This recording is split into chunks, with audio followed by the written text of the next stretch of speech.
Good morning. I'm Chair Christian Lotta and board member as well.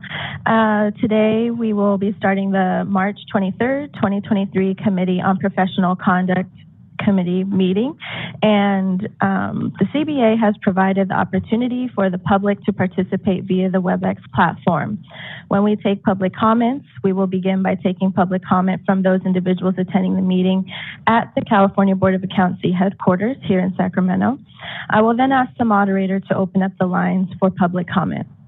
You will be allotted up to 5 minutes for public comment. Now I would like to turn the meeting over to Ms. Reed to establish a quorum. Nancy Corrigan. Nancy Corrigan, present. Carrie Ann Farrell Hines. Carrie Ann Farrell Hines, present. Christian Lotta. Present. And Ariel Pay. Ariel Pay, present. We have a quorum.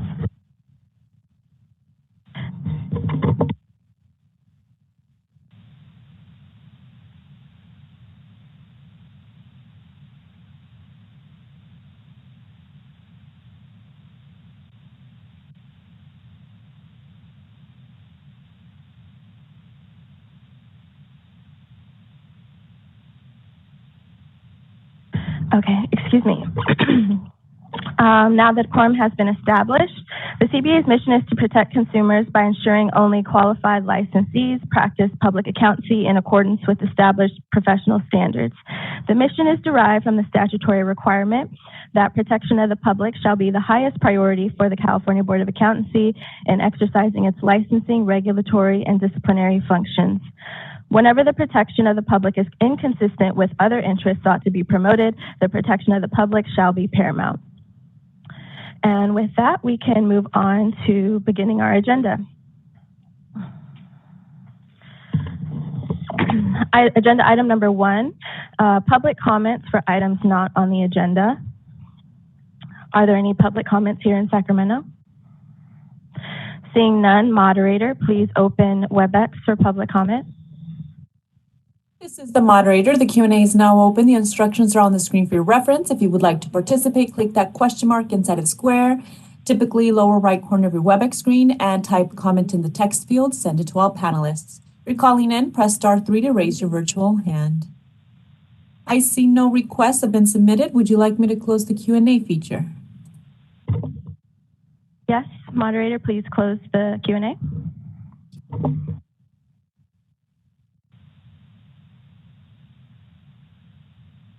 Okay, next to agenda item number 2, approve minutes of the January 26, 2023 Committee on Professional Conduct meeting. Any member comments?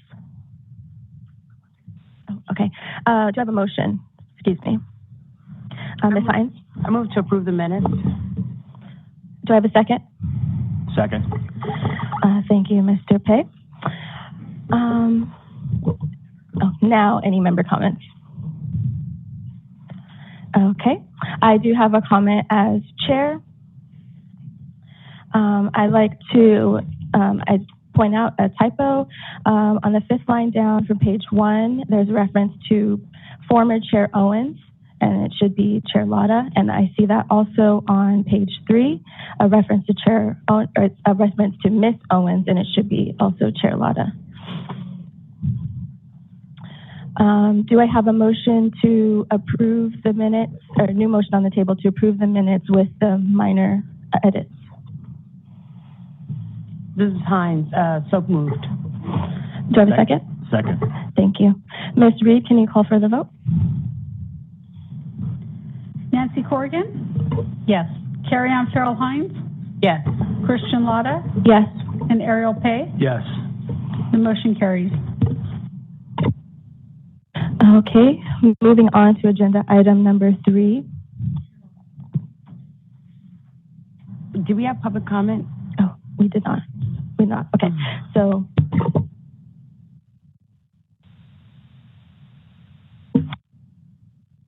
apologies. Is there any public comment regarding agenda item 2 here in Sacramento?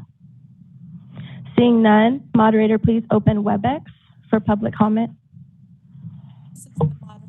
The Q&A Is now open. Instructions are on the screen for your reference. If you would like to participate, click that question mark inside of the square, type comment, and make sure to send it to all panelists. If you're calling in, you can raise your virtual hand by pressing *3 from your phone. No requests have been submitted. Would you like me to close the Q&A feature? Yes, please. Now moving on to agenda item number 3. Discussion and possible action to consider changes to previously proposed text and reauthorization of irregular rulemaking to amend California Code of Regulations, Title 16, Section 41, Firm Responsibilities, and Section 50.1, Client Notification regarding accounting firms providing attest services with ownership comprised solely of certified public accountants who have not completed the attest experience requirement. Do I have a motion? Sorry. We have a presentation from Enforcement Analysis, Sarah Fletcher. My apologies. Thank you, Chair Lotta. Good morning, members. My name is Sarah Fletcher, and I'm an enforcement analyst within the CBA's Enforcement Division. The purpose of this agenda item is to provide the CBA with the opportunity to discuss amendments to California Code of Regulations, or CCR, Title 16, Sections 41 and 50.1, to address select accounting firms that provide attest services when the ownership is comprised solely of certified public accountants who are not authorized to sign reports on attest engagements. The CBA is being asked to rescind its prior approval of the proposed regulatory text from the September 2021 CBA meeting, to approve the proposed language for CCR sections 41 and 50.1 found in attachments 1 and 2, respectively, and to direct staff to initiate the rulemaking process. As an important note, members received as part of their second mail out a copy of attachment 1 that says revised attachment 1.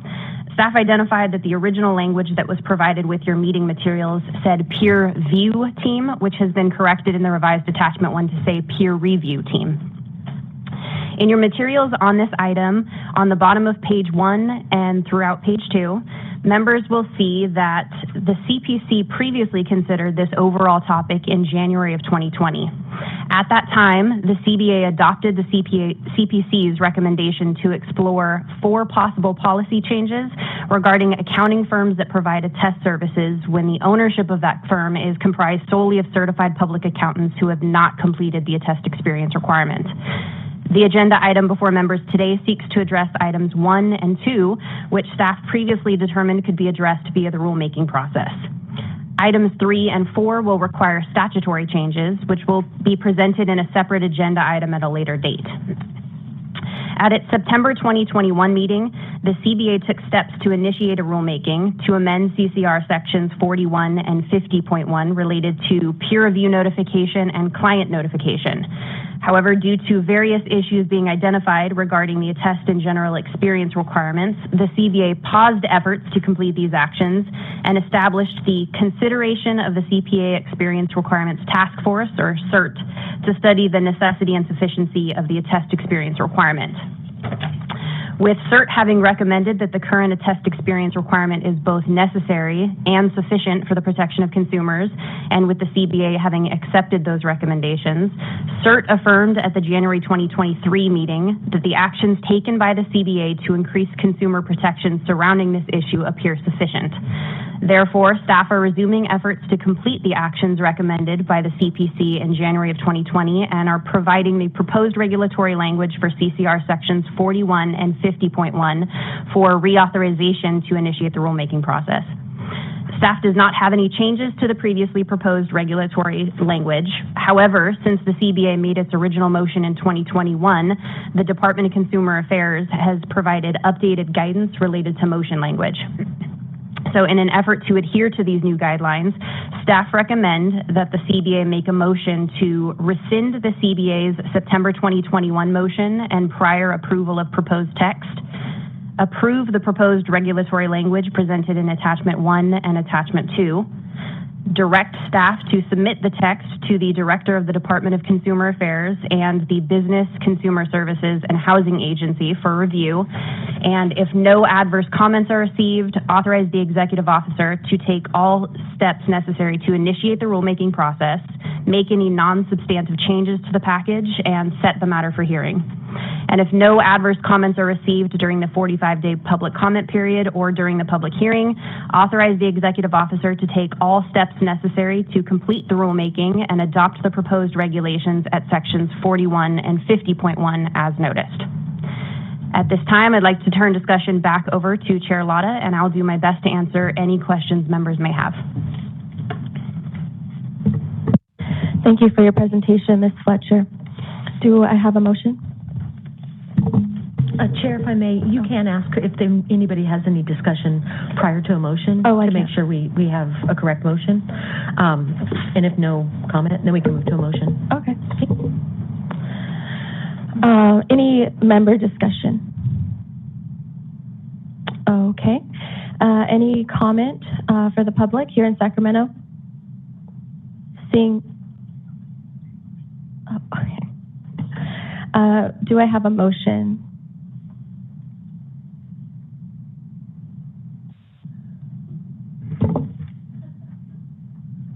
I will make a motion. I think Ms. Hines wants me to read all of this, but it's very lengthy, and I was going to say, if the chair and the committee will accept, I would move that we recommend to the full board adoption of the 5 bullet points in the staff's recommendation. Thank you. Do I have a second? Thank you. I'll second the motion. Now, can I have any public comment in Sacramento? Seeing none, moderator, please open WebEx for public comment.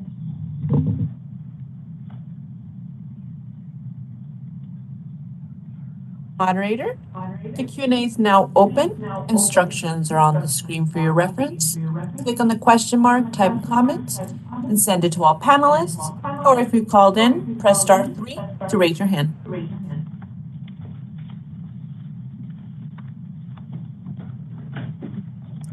No requests were submitted. Would you like me to close the Q&A feature? Yes, please. Ms. Reed, can you call for the vote? Ariel Pay? Christian Lotta? Yes. Carrie Ann Farrell Hines? Yes. And Nancy Corrigan? Yes. The motion carries. Okay, moving on to agenda item number 4, discussion and possible action on the National Association of State Boards of Accountancy's revised proposed amendments to the Uniform Accountancy Act rules. We have a presentation here presented by Ms. Michelle Center, Chief of the Licensing Division. Thank you, Chair Lotta. Good morning. The purpose of the agenda item is to provide the CBA with an opportunity to offer NASBA feedback on its recently re-released proposed amendments to the Uniform Accountancy Act model rules. As part of my presentation, I will be referencing this agenda item as well as a March 13th letter from the Cal CPA regarding the proposed model rules.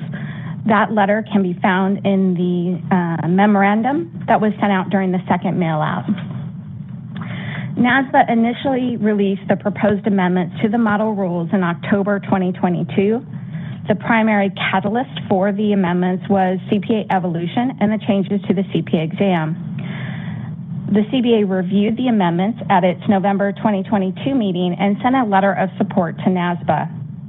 In January 2023, the NASBA Board of Directors voted to support further amendments to the model rules to increase the length of conditional credit from 18 months to 24 months and clarify a State Board of Accountancy's authority to allow additional time beyond the 24 months to candidates. The proposed amendments were re-released for exposure on February 14, 2023. Staff provided a comparison of the new changes to the model rules and applicable California Code of Regulations. Given a rulemaking was initiated by this board in September 2022 for the applicable sections of the California Code of Regulations, Comparisons are provided for both the current regulations as well as the proposed regulatory sections. The primary changes are to Model Rules 5-7A and 5-7C. The new proposed amendments would increase the 18-month rolling CPA exam credit period to a 24-month rolling period. California regulations, both current and proposed, provide for an 18-month rolling period. Additionally, there was a change to 5-7E that specifies reasons why an extension of the rolling period may be granted. The reasons are referenced on page 4 of the agenda item. California regulations, both current and proposed, sufficiently cover the proposed amendments to that specific model rule. On March 13, 2023, the CBA received a copy of Cal CPA's comment letter to NASBA regarding the proposed model rules. The letter is attached to the memorandum included in your materials. Cal CPA expressed a preference for a rolling period of 36 months instead of 24 months. The CPC should note that prior to computer-based testing, the rolling period was 36 months. Staff supports extending the 18-month rolling period. However, the CBA should consider the following. 1, there is a concern that if inconsistencies arise from states adopting different rolling period lengths, that may lead to some states being unable to accept exam scores from states that recognize a longer rolling period. Additionally, staff believes there is ample evidence to support extending the 18-month rolling period, but staff will also be required to provide a justification for the specific extension, say 24 or 36, in order to make a regulatory change. As the board considers this item, it is also important to keep in mind that the board is not acting on changing the rolling period in California. After the UAA model rules are adopted with a specific extension period, staff will bring a regulatory change to the CBA for consideration. We anticipate that will occur in July. Please note that the comment period for the exposure draft is set to end on April 17th. Staff recommends the CBC either, 1, recommend the board approve attachment 4 for submission to NASBA, or recommend the board delegate authority to President Salazar to address specific topics in the response and submit the letter to NASBA on behalf of the board. For example, if the CBC wishes to support a 36-month rolling period, its motion might be recommend the board delegate authority to President Salazar to finalize and submit a response to NASBA in support of a 36-month rolling period. There is no requirement in the response to NASBA that the board indicate a specific rolling period that it supports. That concludes my presentation. I'll now turn it back over to Chair Latta. Thank you, Ms. Center. I'd like to ask if there's any board discussion on this agenda item. Ms. Corrigan? Yes, thank you. I have thoughts that I developed on my own, and also on Tuesday, the 21st, NASBA did a presentation for various state board members and staff regarding pipeline and legislative matters, and this very topic of the rolling period was discussed. And I don't know that they were as detailed or provided as much information or rationale as to the decision that even me as a NASBA board member voted on previously in February. But I thought that Tuesday's presentation was particularly meaningful, and that it's always good for decision making to have background information. There's a lot of information provided not only by firms that experience their newer staff in the licensing process, but educators, Prometric testing themselves, who administer tests for all kinds of professions. But a lot of information and evidence that extending testing periods result in lower or longer time to pass exams. And so the procrastination factor, if we want to call it that, the granting of more time, doesn't seem to be as beneficial. So extending it out to 36 months was a real concern based on that. So it would have a considerable impact on what we're already facing as pipeline issues. And I believe, and I'm going to suggest, that uniformity is very important for some of the reasons just discussed by Ms. Center, as well as considering this pass-fail rate and the fact that it's kind of a diminishing scale of passing the longer that candidates take. The 24-month period also considers tax seasons, as would the 36, but more so than the 18-month considers the very busy season. It isn't just tax people, it's auditors as well that go through their busy season. And remembering that it isn't just the accountants, it's professionals, it's all kinds of license takers that experience that very same result, so that we bear that in mind. Thank you. Any other comments? Ms. Hines? Given Ms. Corrigan's comments, does that change your the staff's recommendations, or do you have any additional information to add, Ms. Center? Thank you. First, just to clarify, staff really doesn't have a recommendation between the 24 and the 36 months. At the time the letter was drafted that you see in your item, 24 was the only option on the table, and so that is what we supported. There's a couple things to keep in mind. One is NASBA has expressed this opinion, I believe that it is backed by data, that the closer to a graduation date, the better students perform on the exam, which is correct. What I don't know that they considered when they looked at that data was the impact of early entry and how candidates can now start their exam earlier while they are still in their college education, and how that may lessen the impact of that longer period of time. So I think that's a question, an outstanding question that we have. I don't know that that has been looked at, or whether or not, frankly, NASBA has the ability to disaggregate the data in that manner. I think it is fair for this committee to consider sending responses that ask questions of NASBA.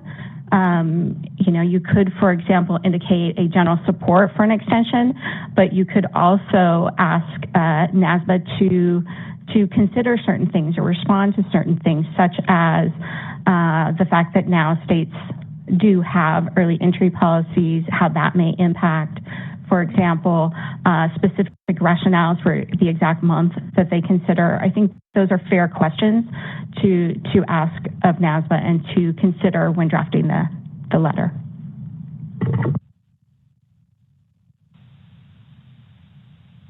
Any other member comments?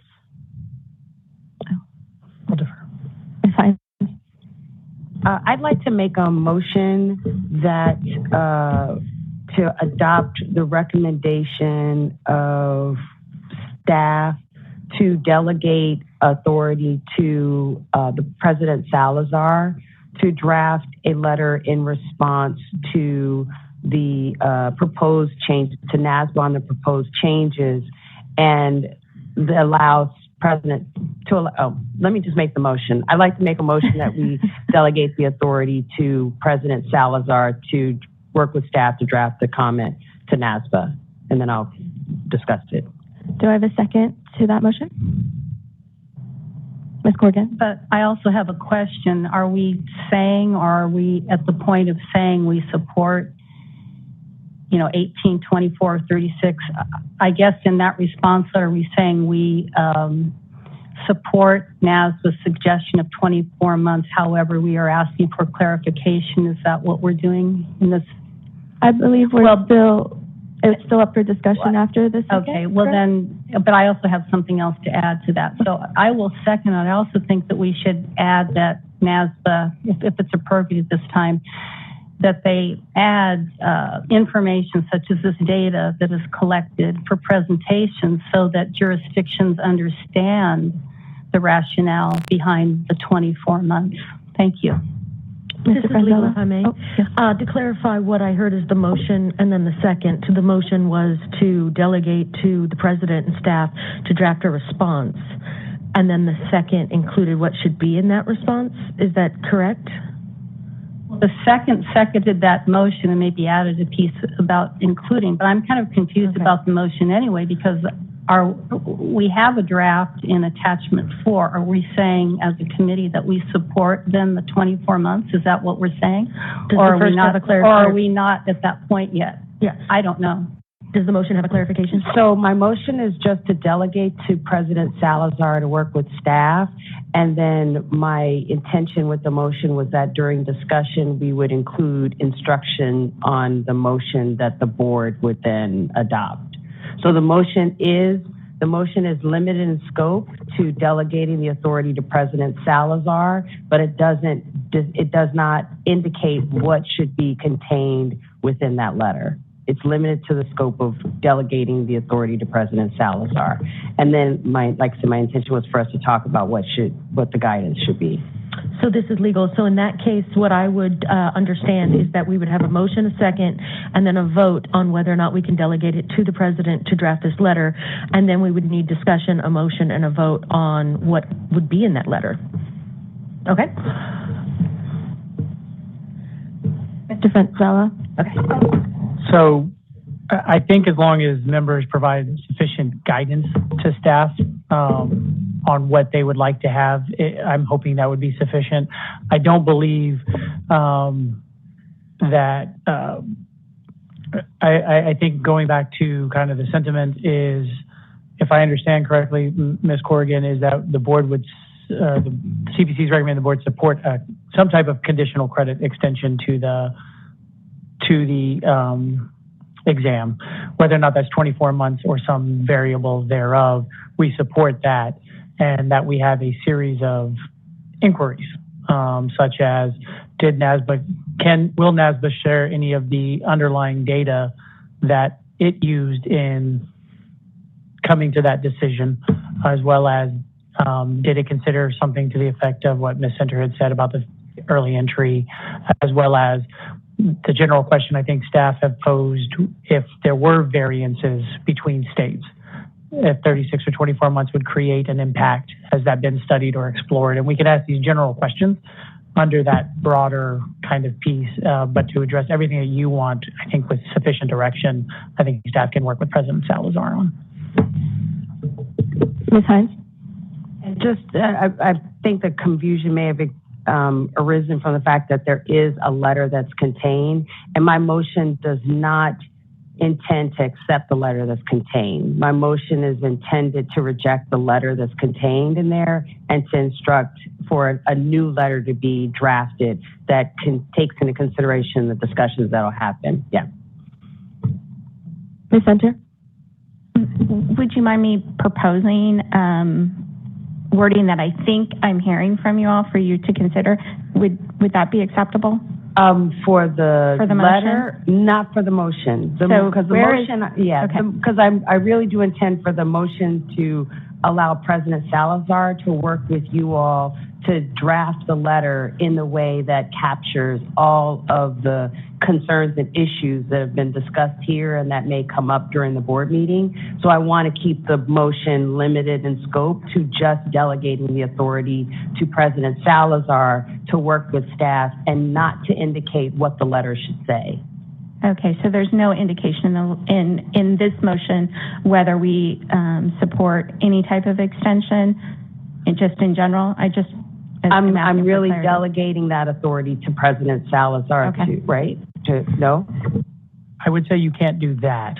If you want to say you support a specific month or period of time, you will need to provide more direction on that. If you are simply saying that the board believes we should support a conditional credit extension, but not provide a specific number at 24 or some variable, then I think your motion is fine with just general direction thereof of what you would like to see into the letter. But if we're going to pick a specific number, like Ms. Corrigan had indicated that the board supports at a minimum the 24 months or whatever that is, then we would need that specific direction. What I recommend is that we do two separate motions. And I recommend that one motion be just about delegating the authority to President Salazar to work with staff for the contents of the letter. And then if there is an additional motion about a particular direction that we would like to have the board consider taking, then I think that should be done in a separate motion so that we can be really clear about what we're doing as a board. And if I could clarify that just the letter delegation is seconded. Yes. Okay. It is. Thank you.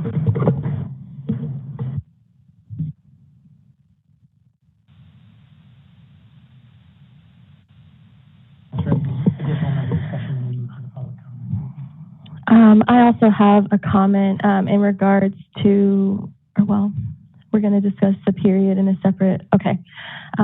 Okay, so is there any public comment regarding, wait, do we take a vote now? Or, okay. We need to take a vote first. Okay, vote or public comment? Okay. Public comment in Sacramento regarding the motion on the table?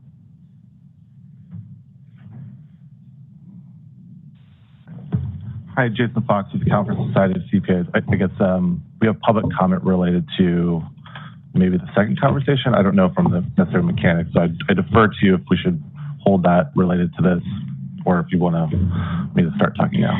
Mr. Fox, I think your comments would be more relevant to the second motion on the table. It appears there will be a second motion coming, or a second part of discussion coming. So yeah. If this is specific about the 36 months or Cal CPA's rationale behind it, I think it's probably more appropriate than that. We would defer to the board on the mechanics of how you want to communicate it. So. Okay. Moderator, is there any public comment on WebEx? This is the moderator. The Q&A is open. Instructions are on the screen for your reference. If you would like to participate, click on the question mark inside of the square, typically lower right corner of your WebEx screen, and type the word comment or I would like to make a comment, and make sure it goes to all panelists before clicking the send button. If you are calling in, you can press *3 from your phone to raise your virtual hand.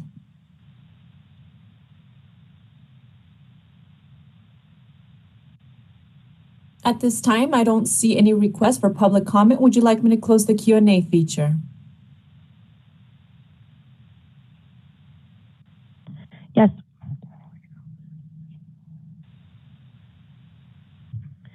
Okay, next, is there a motion?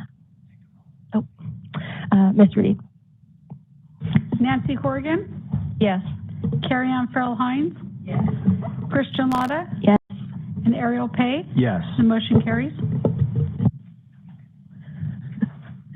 Okay, do I have another second motion on the table? Ms. Corrigan? Yes, thank you. I move that this committee recommends to the full committee that we accept or in agreement with NASBA's recommendation of 24-month rolling period, of course, subject to consideration of the questions that we're posing in the letter to them. Thank you. Is there a second to that motion? I'll second that motion. Member discussion. Okay. Any member comments? Just to clarify, the discussions that we've been having, I just want to reiterate that that the staff will take into consideration the discussions that we've been having. You don't have to go back over them, all right? Okay, I also have a comment. I have some thoughts regarding considering a 36-month period based on review of Cal CPA's recommendations, or their position, I should say. I'll let Mr. Fox go in detail about that. But some things I wanted to point out, I personally have colleagues who are currently taking the exam or have been testing for the exam in the past 5 years or so. And I have been told, some of them, that if they don't pass in the 18 months, they're just going to stop trying. So I do know that we're already talking about a 24-month increase, but I think there are valid arguments for an additional increase. For those board members who are not CPAs, there are two very rigorous, busy seasons in the profession, which are the first 4 months of the year, and then another maybe 2 months around the extended tax deadline. It's very common for candidates to not test during these periods, partly because they're working overtime usually. Maybe the firm doesn't allow them to take time off to prepare for the exam in those periods. So effectively, you really only have 6 months a year to truly dedicate to the exam. So considering a 36-month period is really giving a true 18 months of serious preparation time. So I just wanted to point that out. In addition to the pipeline issue, with pipeline issues comes more workload for new staff. And if they're absorbing more work due to the shortage, I think that also is a factor that we should consider. I think, and I'm also in support of getting more details on the NASBA data as well. I think it's important for us to know what they factored in their decision.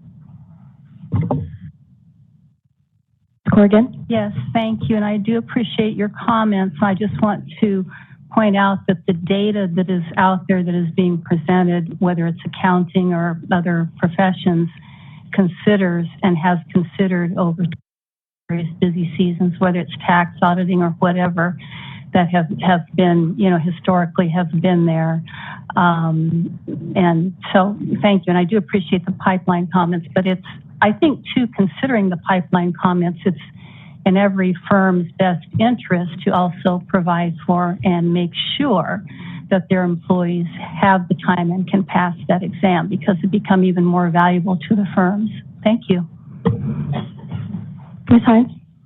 I just would remind Ms. Center that staff keep those issues and questions in mind, both that Chair Lotta has presented as well as Member Corrigan, that President Salazar, in drafting the letter, make mention specifically of the impact on the pipeline issue of extending it to the 36 months, extending it to the 24 months, and that NASBA, really make sure that they're integrating, since they are in this process of, now analyzing the pipeline issues that are coming up, that these not be considered in silos, that they be considered related issues. Hence the reason for making it a limited, more limited motion, and giving this opportunity for there to be a really extensive dialogue with staff and NASBA and other relevant stakeholders about, the impact of these proposed rulemakings, and that there be really, that the consideration be very broad. Any other member comments? Okay, public comments in Sacramento. Mr. Fox. Jason Fox with the California Society of CPAs. So just a couple comments maybe to, add some color to our letter and happy to answer their questions, and just kind of maybe walk through the thought process of how we land at 36 months. So first, this is certainly one initiative of a broader kind of effort amongst the various stakeholders and the profession and the regulatory community to address kind of the pipeline challenges. This is just one piece. It's certainly not the end-all be-all to solving everything, but in our view, it's going to help. So when the exam moved from a written to computer-based, the testing window was shortened from 36 to 18 months. And the thinking was you could have the same number of attempts in a shorter period of time. And over a period of, we've gotten used to the computer testing, and there's been testing windows, and those testing windows disappeared. There's been more attempts allowed or more flexible that a candidate can take the exam within that 18-month window. But you kind of lose the prep time between the exams to help navigate your personal, professional life and other responsibilities. And so from our perspective, that's, kind of seeing some of the, anecdotal experience from candidates, that's created some challenge. And then as the profession kind of evolved, and the way candidates are entering into the workforce, they're starting sooner with firms, and they're starting with more complex responsibilities, tasks within a firm. And so I think their time has become a little bit more crunched. And so managing exam and professional experiences with your personal life, I think, has become more challenging. So the thinking was, and particularly when NASBA kind of offered as we transition again from the current exam to the CPA evolution exam, 36 months is essentially with the extension available, allowed for candidates moving between the two different exams. So we thought that's a good marker to start with. And I don't disagree with Ms. Corrigan's comment that, yes, candidates are more successful when they start their exam and they finish and they're committed to it, close to the education, but we kind of view it as a carrot and stick thing. So while the 18 months might have been a good stick to kind of keep people, moving along, I think over time it's become a little bit too punitive. And so I think it behooves the profession to have a better carrot of the firm should be doing better jobs incentivizing, bonuses, salary, compensation adjustments related to, somebody goes through the exam process. A lot of firms are doing that. I think, it's very demoralizing when somebody loses exam credit. And I think to Ms. Lada's comments, there's a lot of folks that will fall out of that pipeline or no longer pursue that when they do realize they're losing an exam. So we say, give them a little bit longer runway. Let's do a better job pushing them through the early exam entry is a piece of that, but there's other attempts to do that. And so, again, it's kind of the carrot and the stick thing. So that we want people to take the exam. We want to do it early. We don't do it fast, but we shouldn't be so punitive that knocks somebody out of the profession entirely. So happy to answer any questions if there are others. Any questions for Mr. Fox? Okay. Moderator, please open WebEx for public comment. This is the moderator. The Q&A is now open. The instructions are on the screen for your reference. If you would like to participate, click on the question mark inside of the square, typically lower right corner of your WebEx screen, and type the word comment or the words "I would like to make a comment" in the text field, and make sure it goes to all panelists before you click the send button. If you're calling in, you can raise your virtual hand by pressing *3 from your phone to be called on. At this time, I see no request for public comment. Would you like me to close the Q&A feature? Yes, please. Ms. Corrigan, can you remind me of your motion again, please? The motion was to accept the exposure draft, NASBA's recommendation of a 24-month rolling period, but subject to some questions that the CBA would like to have answered. Of course, all subject to the full board's approval. Thank you. Ms. Reed, call for the vote. Carrie Ann Farrell Hines? Yes. Christian Lada? No. Ariel Pay? Yes. And Nancy Corrigan? Yes. The motion carries. Okay, moving on to agenda item 5, agenda items for the next meeting. Do I have a motion? Or no motion, sorry. Any member comment? Any public comment here in Sacramento? Moderator, please open WebEx for public comment. The Q&A is now open. The instructions are on the screen. If you would like to participate, click that question mark, type comment, send to all panelists, or press *3 from your phone. No requests. Would you like me to close the Q&A? Yes. Okay, with that, the CPC March 23rd meeting is adjourned.